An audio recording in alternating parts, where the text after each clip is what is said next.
ህዝባችን ሰላም ስለሚያስፈልገው የእውነት ከልብ ወደን ለመምህራን ተልኮውን የሰጠንለት ያኔ እኔ ሁሉ ነገር ሰላም ሆኗል ብዬ አስባለሁ። ግን አሁን የምንዋረደው ባስተማርናቸው ልጆቻችን ነው። ስለዚህ ይህንን እውነት ነው በአንድ ቀን ለመቀበል ሊቸግር ይችላል። ነገር ግን ይህንን ከመሞከር ወደ ኋላ ባንል ምንድነው ለማካሄድ ከጨከነበት በላይ ለሰላም መጨከን አለበት ብለን እናስባለን እኛ መምህራን እና የሀገራችን ሰዎች ቀደምቶቹ እንዲህ ይላሉ አሉ። ህዝብንና ሀገርን የትኛውም እብሪተኛ እንዳያጠቃ ብትሽቱ ጥርሳችሁን ነክሳችሁ ችላችሁ የእርቅንና የመዋሃድን መንገድ ምረጡ ነው። ስለዚህ መምህራንን ያሳተፈ የእውነት ሀገራችን ሰላም ስለሚያስፈልጋት፣ ህዝባችን ሰላም ስለሚያስፈልገው፣ ሀገራችን ልማት ስለሚያስፈልጋት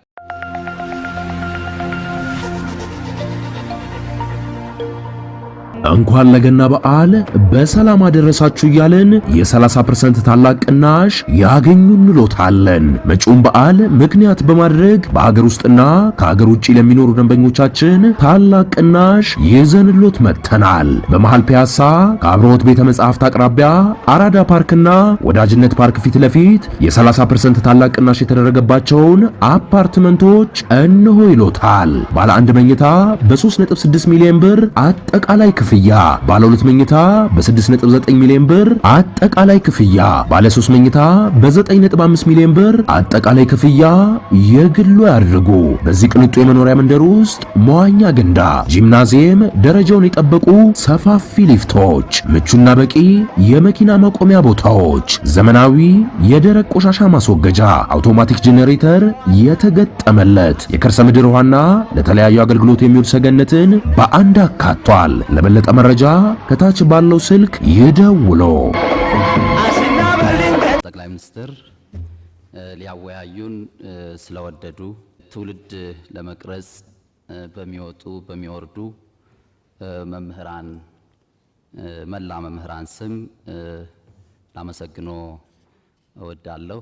ምስጋና ብታቀርቡልኝ ደስ ይለኛል። የምንወያየው በአንድ በኩል የጠፋን ስልጣኔና ትውልድ ያስገኛልና ተግታችሁ ተማሩ፣ በሌላ በኩል ደግሞ ስጡኝና የሀገራችንን ገጽታ በአንድ ምዕተ ዓመት ልለውጠው ስለተባለለት ትምህርት ነው። ስለዚህ ታላቅ ጉዳይ ያሉኝን ሐሳቦች በሁለት አንኳር ነጥቦች ላይ ተመርኩሼ ለማቅረብ እወዳለሁ። እንግዲህ የሙያ ከበረ የሚባለው በብዙ መንገድ ቢሆንም ቅሉ አንደኛው እና ዋነኛው ግን የሙያውን ፋይዳ በሚመጥን አግባብ በሀገር ደረጃ በደማቅ ሁኔታ ማክበር ነው። እንግዲህ መምህርነት ሁሉንም ሙያዎች የሚወልድ ከሆነ የሁሉም ሙያዎች አባት ከሆነ ከሁሉም ሙያዎች በላይ ደምቆ ክብር ሊያገኝ ይገባዋል ብለን እናምናለን። ሌሎችም ሙያዎች ክብር ማግኘት እንዳለባቸው ብናውቅም ቅሉ ስለዚህ ይህን በሀገር ደረጃ በብሔራዊ ደረጃ ከፍሎ የሚከበር ደማቅ ቀን ቢኖረው የሚል ነው። ወደ ሁለተኛው አንኳር ነጥቤ ሲሄድ የዋጋ ግሽበትንና የኑሮ ውድነትን ይመለከታል። እንግዲህ የዋጋ ግሽበትና የኑሮ ውድነቱ በአጠቃላይ የመንግስት ሰራተኛውን በአመዛኙ መምህራንን እጅግ በጣም እያንገላታ እንዳለ የአደባባይ ሀቅ ነው። ስለዚህ እዚህም ጋር ትኩረት ተሰጥቶ እንዲሰራ መምህራን እንፈልጋለን ማለት ነው። እዚሁ ጉዳይ ላይ ሳልወጣ የስራ ዕድል ፈጠራን የሚመለከት ነጥብም ልጨምር። እንግዲህ መምህራን ከታች ጀምረን የምናስተምራቸው ተማሪዎቻችን የስራ ዕድል እንዲያገኙ እንፈልጋለን።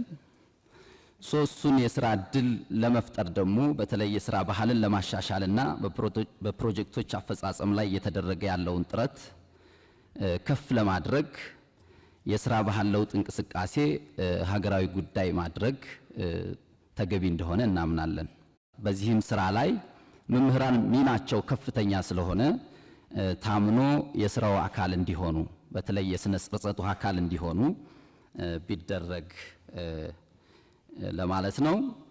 በሌላ በኩል ፍትሃዊ የሀብት ክፍፍልን ማጠናከር አማራጭ የሌለው መፍትሄ እንደሆነም እናምናለን።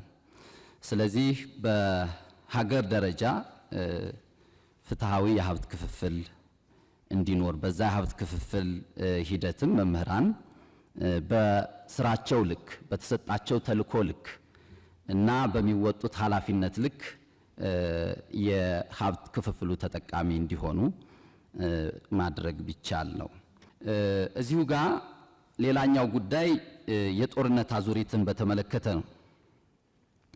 እንግዲህ ሀገራችን ኢትዮጵያ ከጦርነት አዙሪት እንድትወጣ ፍላጎቶችን ወይም ጥያቄዎችን በሰለጠነ መንገድ በፖለቲካዊ ውይይትና ድርድር መፍታት እንዳለብን ተደጋጋሚ ጥያቄዎች ይነሳሉ፣ እንሰማለን፣ በመገናኛ ብዙሃን እንሰማለን፣ እኛም እንናገራለን።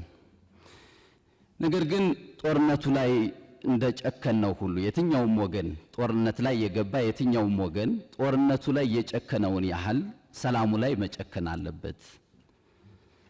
ጦርነቱ ላይ የጨከነውን ያህል ብቻ ሳይሆን ጦርነቱን ምንድነው ለማካሄድ ከጨከነበት በላይ ለሰላም መጨከን አለበት ብለን እናስባለን እኛ መምህራን እና የሀገራችን ሰዎች ቀደምቶቹ እንዲህ ይላሉ አሉ። ሕዝብንና ሀገርን የትኛውም እብሪተኛ እንዳያጠቃ ብትሽቱ ጥርሳችሁን ነክሳችሁ ችላችሁ የእርቅንና የመዋሃድን መንገድ ምረጡ ነው። ስለዚህ መምህራንን ያሳተፈ የእውነት ሀገራችን ሰላም ስለሚያስፈልጋት፣ ሕዝባችን ሰላም ስለሚያስፈልገው፣ ሀገራችን ልማት ስለሚያስፈልጋት፣ ሕዝባችን ሰላም ስለሚያስፈልገው የእውነት ከልብ ወደን ለመምህራን ተልኮውን የሰጠንለት ያኔ እኔ ሁሉ ነገር ሰላም ሆኗል ብዬ አስባለሁ። ግን አሁን የምንዋረደው ባስተማርናቸው ልጆቻችን ነው። ስለዚህ ይህንን እውነት ነው በአንድ ቀን ለመቀበል ሊቸግር ይችላል። ነገር ግን ይህንን ከመሞከር ወደ ኋላ ባንል የሚል ነው። በሌላ በኩል የወል ትርክትን በተመለከተ ነው ላነሳ የወደድኩት ነጥብ። እንግዲህ መምህራኑ እዚህ ያሉት እንደሚያስተምሩት የሀገር ታሪክ ስልጣኔንና ዝማኔን የሀያልነትም መሰረት ነው ብለው ያስተምሩናል መምህራን። ታሪክን ማወቅ የዓለምን ሕዝብ አነዋወር ከየት ወደ የት እንደሆነ ለመገንዘብ ስለሚረዳ ነው። በሌላ በኩል ክፉውን ላለመድገም በጎውን ደግሞ በእጅጉ ለመደጋገም ነው ታሪክን የምንማረው። እርስዎ አፍ ላይ አይጠፋም። ይሄ በተደጋጋሚ ነው የምንሰማው። ግን አዳምጠነዋል ወይ የሚለው እኔንም ትንሽ ይፈትነኛል። እውነት ለመናገር ማዳመጥ ይኖርብናል፣ መደማመጥ ይኖርብናል።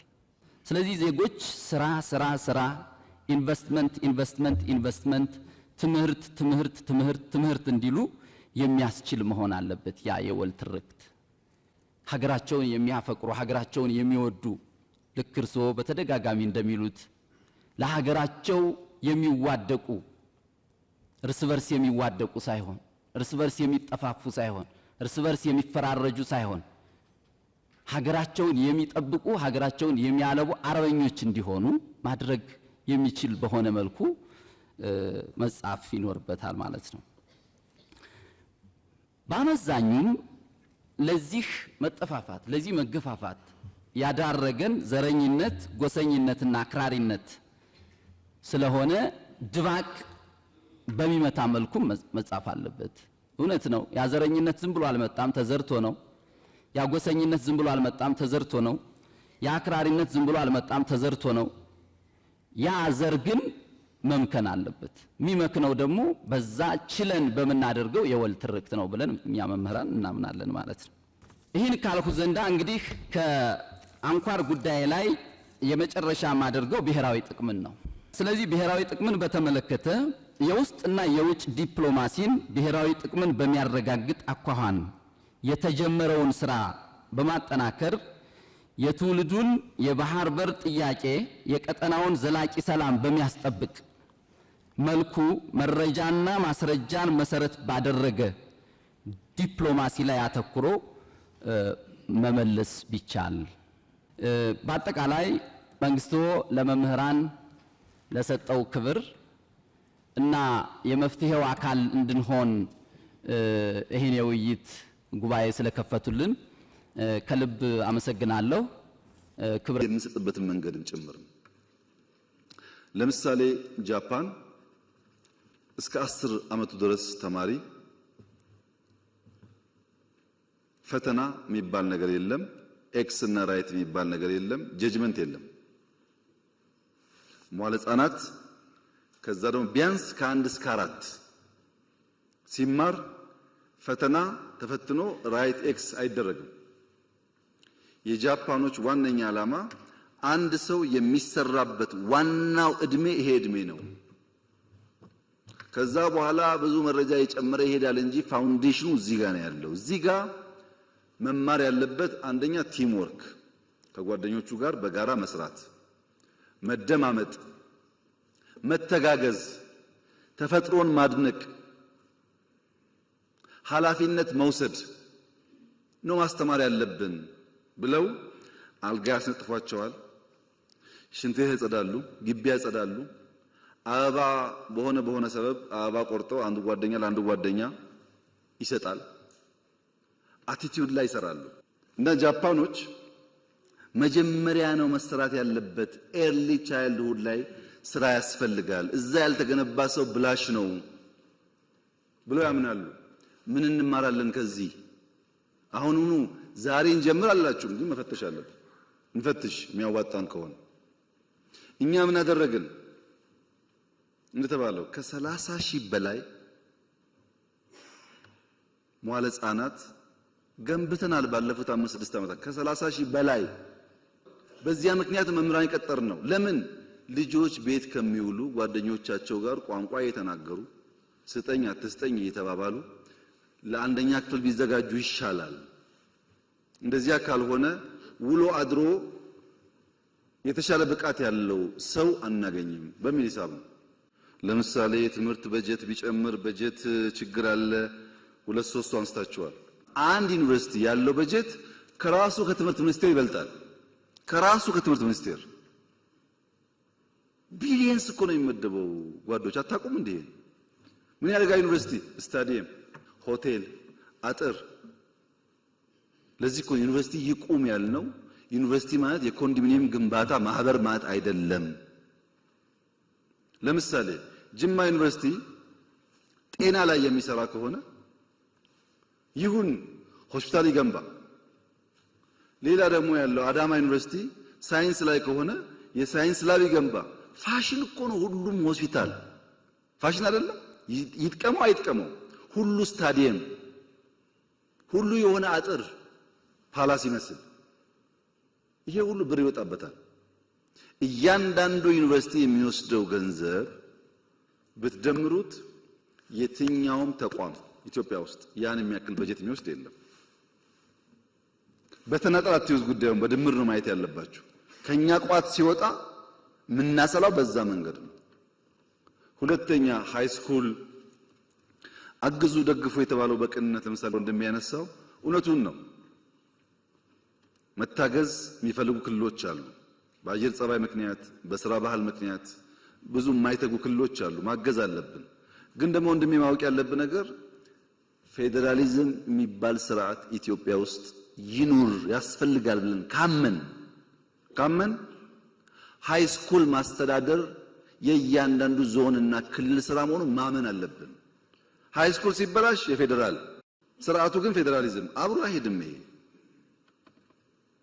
ሃይ ስኩል መገንባት፣ የሃይ ስኩል መምህር መቅጠር፣ የሃይ ስኩል ደሞዝ መክፈል፣ የሃይ ስኩል መምህር ቤት ቦታ መስጠት የእያንዳንዱ ክልል ስራ ነው። ያን እንሻር ስንል ፌዴራል ስርዓቱን ስለምናፈርሰው ሌላ ደግሞ ኮንሲኩዌንስ ያመጣል ማለት ነው። እናንተ ሁሉን ስለምታውቁ እንደራችሁም የእውቀት ጋን ስለሆናችሁ በዚህኛው ያለው አደጋ በዚህኛው ያለው ጠቀሜታ ለማመዛዘን አትቸገሩም። በዚያ ስፕሪት ነው ማየት ያለብን። በጀት የቀነሰ አይደለም የኛ አሰራር። ዩኒቨርሲቲ አካባቢ ያሉ ሰዎች እዚህም ካላችሁ እኔ እስካሁን ባየሁት ጥቂት ዩኒቨርሲቲ ካልሆነ በቀር አብዛኛው የሰፈር ልጅ ቀጥሮ የሰፈር ቲፎዞ አምጥቶ ፕሮጀክት ምናምን ኮሚሽን ብሎ ወንበሩን የሚያደላድል እንጂ ዩኒቨርሲቲ ግቢ እንኳን የሚያጸዳ ሰው ብዙ አላየሁም። ግቢውን ተውት አገሩን። እሱን ወደ ውስጥ መፈተሽ የሚጠቅም ይመስለኛል። ምን እያደረኩ ነው እኔ ብሎ ማየት ጠቃሚ ይመስለኛል። ሶስተኛው ማዕቀፍ እኛና እናንተ በጋራ ብንሰራባቸው፣ በተናጠል አይደለም በጋራ ብንሰራባቸው የሚሻሉ ጉዳዮች ደግሞ አሉ። ኃላፊነት መውሰድ አለብን። ለነገ ትውልድ ኢንቨስት ማድረግ አለብን። ተስማምተን የጋራ አሳይመንት ካልሆነ በቀር በአንድ ወገን የማይሰራ አንደኛው ምን አልኩኝ እንመልሳለን፣ እንፈትሻለን። ሁለተኛው ምን አልኩኝ ከሌሎች ተቋማት ጋር ክሮስ ሴክተራል ስለሆኑ እዚያ ውስጥ እናያለን። አሁን የማነሳቸውንስ በጋራ እንሰራበታለን።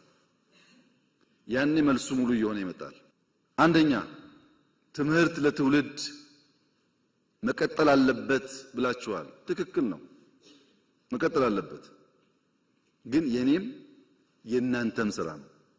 የፕሮፌሰር ብርሃኑም የናንተም ስራ ነው። ለምሳሌ ብሩ ተለመነ፣ የሆነ ሪሶርስ ተገኘ፣ መጨረሻ ግን የሚሰራው እዛው ያለ ወጣት ነው።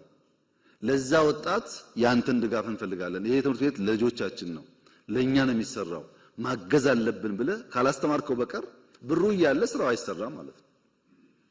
ከተገነባስ በኋላ ትምህርት ቤት ሃይስኩል እዚህ ጅማ ላይ ወለጋ ላይ እዚህ ምዕራብ ደቡብ አካባቢ ላይ ሃይስኩል ገንብተን እንሰት መትከል፣ አቮካዶ መትከል፣ ቡና መትከል እንዴት ብርቅ ይሆናል? ዝናብ እንደው ዝም ብሎ ይዘንበው ተማሪ እንዴት ነው በግቢ ውስጥ የማይተክለው? እንዴት ትምህርት ቤት ግቢ ውስጥ አቧራ ይታያል? ይሄን እናንተ ካላገዛችሁ ማን ያግዛል? ደግሞ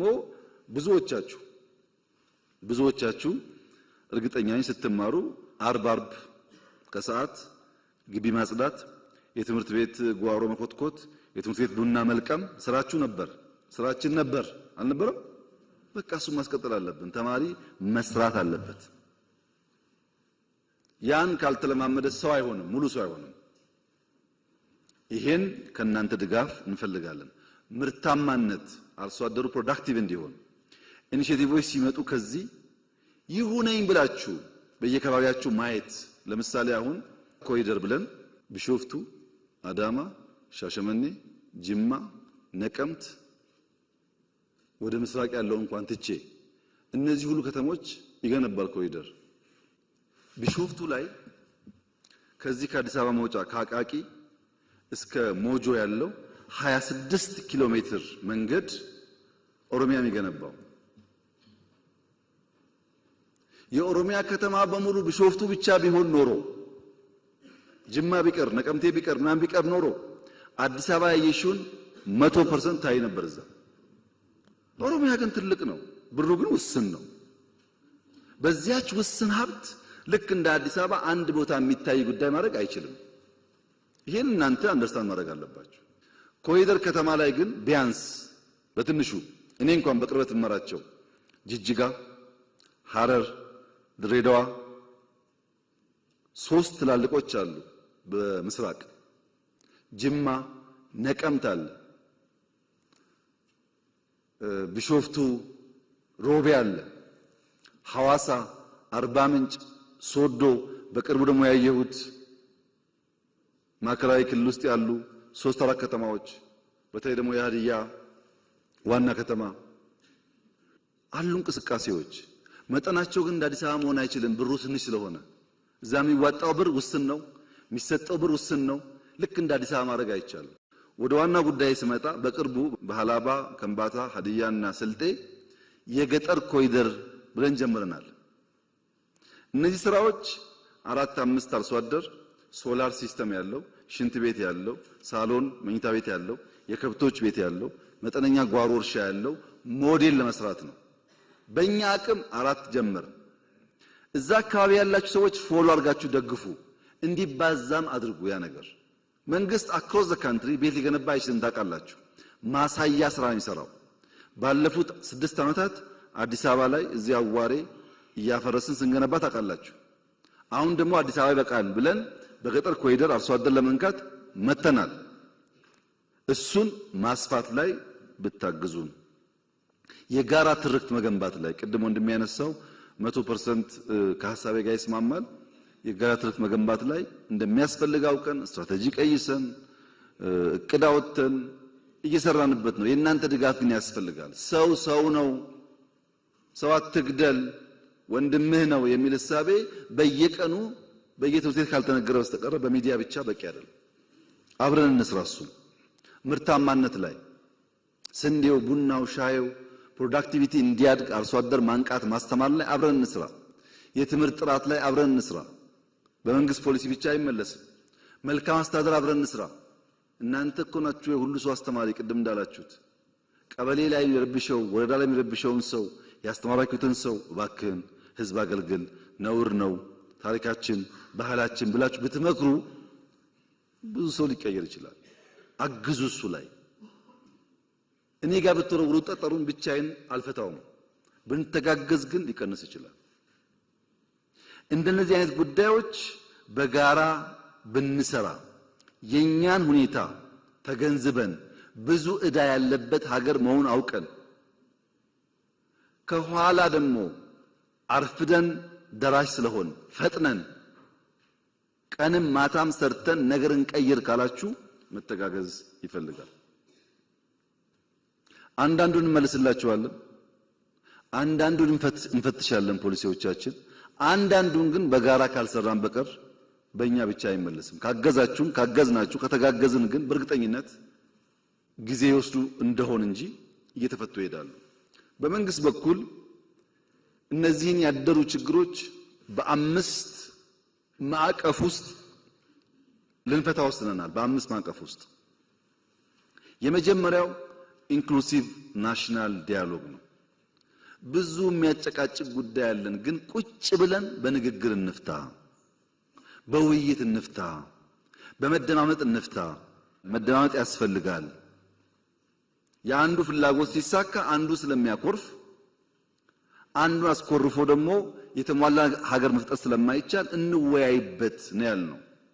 በእናንተ እድሜ በአባቶቻችሁም እድሜ የኢትዮጵያ መንግስታት አንዳቸውም ቢሆኑ ጉዳያችንን በውይይት እንፍታ ብለው የውይይት አውድ ፈጥረው አያውቁም። ኢንክሉሲቭ ናሽናል ዲያሎግ በኢትዮጵያ ታሪክ የመጀመሪያው ነው። ለመጠቀም ያለው ፍላጎት ግን ውስን ነው። እንወያይ ይልሃል። እሺ እንወያይ ብለህ ስታቋቁም ደግሞ አይወያይም። ካልተወያየ ችግሩን ካልተናገረ ግን መፍትሄ ከየትም ሊመጣልት አይችልም። እና አንዱ መፍትሄ ያልነው እንወያይ። ስለምን? ደሞዝ ሊሆን ይችላል፣ መሬት ሊሆን ይችላል፣ ህገ መንግስት ሊሆን ይችላል፣ ስልጣን ሊሆን ይችላል፣ ድንበር ሊሆን ይችላል፣ ባህር በር ሊሆን ይችላል። ግን እንወያይ። በውይይት በምክክር እናርገው። ስንመካከር አንዳንዱን ዛሬ አንዳንዱን ነገ አንዳንዱ ደግሞ እናቆየዋለን። ካልተመካከርን ቅደም ተከተል ይጠፋል። አንዱ ማዕቀፍ ውይይት ነው። እሱ ላይ እናንተም ሚናችሁ መጫወት አለባችሁ። ሁለተኛው ማዕቀፍ የሽግግር ፍትህ ነው። ተበድያለሁ፣ ተገድያለሁ፣ ተቀምቻለሁ፣ ተጎድቻለሁ ብዙ ሮሮ ስላለ አላየንም አልሰማንም ብለን ከምንዘጋ የሽግግር ፍትህ ብናበጅ በየጊዜው የተጎዱ ሰዎች ካሉ በይቅርታም በሽግግር ፍትህም ቢታይላቸው ለአንዴና ለመጨረሻ ጊዜ የትናንትናው ታሪክ ፋይል ዘግተን መማሪያ ብቻ አድርገን ወደፊት ለመንደርደር ያግዘናል እና የሽግግር ፍትህ እናበጅ። እንወያይ ብቻ አይደለም፣ ቁስል ባለበትም ፍትህ እናረጋግጥ። ሶስተኛው ማዕቀፍ በርካታ ሰዎች አኩርፈው ጫካ ገብተዋል። በኢትዮጵያ ህገ መንግስት መሰረት በትጥቅ ለስልጣን መታገል ህገ ወጥ ነው፣ አይፈቀድም። ህገ ወጥ ነውና በህግ ማስከበር ብቻ እንሂድ ካል ስለማያዋጣ ዲዲአር እናርግ። የታጠቁ ሰዎች በተሐድሶ ትጥቃቸውን ፈተው በሙያቸው ሰርተው ወደሚኖሩበት ስርዓት እንመልሳቸው። ከትግራይም ይሁን ከኦሮሚያ ከአማራም ይሁን ከቤኒሻንጉል ብለን ዲዲአር አበጀን። ኮሚሽን ተቋቋም ነው። ይሄ ኮሚሽን ስራው የታጠቁ ያኮረፉ ሰዎች አወያይቶ የሽግግር ፍትህ አረጋግጦ ወደ ቀያቸው መልሶ ሰላማዊ ህይወት እንዲኖሩ ማድረግ አለብን። አራተኛው ማዕቀፍ ይሄ ሁሉ ቢሰራ ኢኮኖሚክ ሪፎርም ካላደረግን ኢኮኖሚክ ስብራት እያለ ዘላቂ ሰላም ልናመጣ አንችልም። ሪፎርሙ ደግሞ እንደከዚህ ቀደሙ ግብርና መር ብንለው አያዋጣም። ብዝሃ ዘርፍ መሆን አለበት። ግብርናም፣ ኢንዱስትሪም፣ ማይኒንግም፣ ቱሪዝምም፣ አይሲቲም በሁሉም ዘርፍ ካልተንቀሳቀስን አንድ በአንድ አንደርስም ብለን ግብርና ላይ እንዳላችሁት እኮ ነው። የኢትዮጵያ ግብርና በኩታ ገጠም፣ በማዳበሪያ አቅርቦት ስፋት፣ በኢሪጌሽን በአመት ሁለቴ በማምረት ገና ብዙ ስራው ይጠበቅብንም የሚጨበጥ የሚታይ ለውጥ መጥቷል። መካድ አይቻልም። በቡና በስንዴ በሩዝ መጥቷል። ገና ግን ብዙ ስራ ይጠበቅብናል። ጥያቄ የለውም። እሱ ያልታረሰ ቦታ ሰፊ አለን፣ ውሃ አለን። በስፋት በኩታ ገጠም በማሽነሪስ ምርታማነት ማሳደግ አለብን። ጅማሮ ግን ተስፋ ሰጪ ነው። በኢንዱስትሪም እንደዚሁ ነው። በቱሪዝም ትናንት እንዳያችሁት ነው። በጣም በርካታ ስራ ተሰርቷል። በአይሲቲም ተሞክሯል። እንደዚሁ ማይኒንግ ከዚህ ቀደም የተዘነጋ ሴክተር ነው። በዚህ ዓመት ለመጀመሪያ ጊዜ ላለፉት ብዙ አስርተ ዓመታት በኢትዮጵያ ውስጥ ነምበር 1 ኤክስፖርት ቡና ነው። ከቡና ቀጥሎ ያሉት ተደምረው ወደ ቡና አይጠጉም። ዘንድሮ ግን በኢትዮጵያ ኤክስፖርት አንደኛው ወርቅ ነው። እዚህ ማይኒንግ ያስፈልጋል ማለታችን ሰርቷል ማለት ነው። ከለውጡ በፊት እኔ ኮንታ ስመጣ 1 ኪሎ ግራም ሲሚንቶ ኮይሻ አልነበረውም። 1 ኪሎ ግራም ፕሮጀክቱ አለ፣ ካምፕ አለ። 1 ኪሎ ግራም ሲሚንቶ ለግድብ ግን አልተሰራም። አሁን ግድቡ እሱ ሁሉ ገንዘብ ነው ከናንተ ላይ ተቀምጦ የሚሰራበት ማለት ነው። በነገራችን ላይ 27000 ኪሎ ሜትር አስፋልት ኮንክሪት ኮንትራክት ነው ያለው ኢትዮጵያ ውስጥ። ምንም ሳልጨምር 1.5 ትሪሊየን ብር ጠይቀውኛል። 1.5 ትሪሊየን የኢትዮጵያ አጠቃላይ በጀት 2 ትሪሊየን ነው። 1.5 መንገድ ጠይቋል። በጣም ሰፊ ቦታ መንገድ ስራ አለ። ችግሩ ምንድነው? ጥራት የለም፣ ሌባ ብዙ ነው እንደምታውቁት፣ ሲሚንቶ ይሰርቃል፣ ያይሰርቃል፣ ችግሮች አሉ። እንደ መንግስት ግን በጣም ትልቅ ሪሶርስ ነው ያለው። ግድቦች ነግሬያቸዋለሁ። በኢትዮጵያ ትልቁን አየር መንገድ ለመገንባት እየሰራ መሆን ታውቃላችሁ። ዲስ አር ፋውንዴሽናል ስራዎች። ይሄን ግን ተውት። ድሮ ነበረ ከሚባል ስራ 2-3 ላንሳላችሁ። ለምሳሌ ከአዲስ አበባ ጅቡቲ ባቡር ነበር ተሰርቷል ከለውጡ በፊት ታውቃላችሁ። ከአዲስ አበባ ጅቡቲ ባቡር ከለውጡ በፊት ሳይሆን ከለውጡ በኋላ እስከ ዛሬ 4 ዓመት ድረስ በሰዓት 20 ኪሎ ሜትር ነበር የሚጓዘው። 2 ፉርጎ ይዞ 20 ኪሎ ሜትር የምታውቁ ታውቃላችሁ ከዚህ የመጣችሁ። አሁን እንደምንም 60 ድርሰናል። 60 ኪሎ ሜትር ፐር አወር ፉርጎም ጨምሯል። ገና ይቀራል። ተሰራ ተባለ እንጂ የሰራተኛ ደሞዝ መክፈል አይችልም። እዳ አይደለም ደሞዙን አንድ በሉ። ስኳር ሌላውን ተውት። ወንጂ እዚህ ያለው ወንጂ ስኳር ፋብሪካ ለሰራተኛ ደሞዝ መክፈል አቅቶት ሰራተኛ ተፈትኖበት ነበር ትናንትና። ለውጡ በእያንዳንዱ ጓዳ ውስጥ የፈታቸው ጉዳዮች በጣም በርካታ ናቸው። ወይም እኛ አልተናገርናቸውም ወይም እናንተ ማየት አልፈለጋችሁም። እናንተ ሲባል ድፍን ኢትዮጵያ ማለት ነው። እናንተ ብቻ አይደላችሁ። ከ13 ፋብሪካዎች ስኳር አሁን እንደምንም 7 ደረስን። 7ቱ ብቻ ደሞዝ ቢከፍለው ብድር ይመጣል ከቻይና እድገት ይባላል። ብድር ይመጣል እድገት ይባላል። በብድር እድገት እና ኳሊቲ እድገት ይለያያል። የኢትዮጵያ ኢኮኖሚ የነበረበት ሀብት ይታወቃል። ለባቡር፣ ለስኳር፣ ለምናምን ብሎ ከቻይና ሲመጣ ኢትዮጵያ አደገ ይባላል። ግን ፕራክቲካሊ ነገር የለም። ለዚህ ነው ኮመርሻል ሎን ይብቃ ያልነው። ማይኒንግ ላይ እንስራ፣ ወርቅ እናውጣ እንጂ ከቻይና ብር እያመጣን 10% ድራማ ነው አይሰራም ነው ያልነው። እንደ መንግስት አይደለም፣ እንደ ባለቤት ነው። ልማት አለ። ይሄ ልማት ደግሞ ዓለምን እያስደመመ ነው ያለው። ባካችሁ አይናችሁን ግለጡ። ዓለም እኮ የተደነቀ ያለው በኢትዮጵያ ስራ ምን ለምን ትገረማላችሁ? ኮመርሻል ሎን ሳትወስዱ እዳ እየከፈላችሁ እንዴት ትለማላችሁ እኮ ነው ዓለም እያለ ያለው። እኛ ያልነው ምንድነው?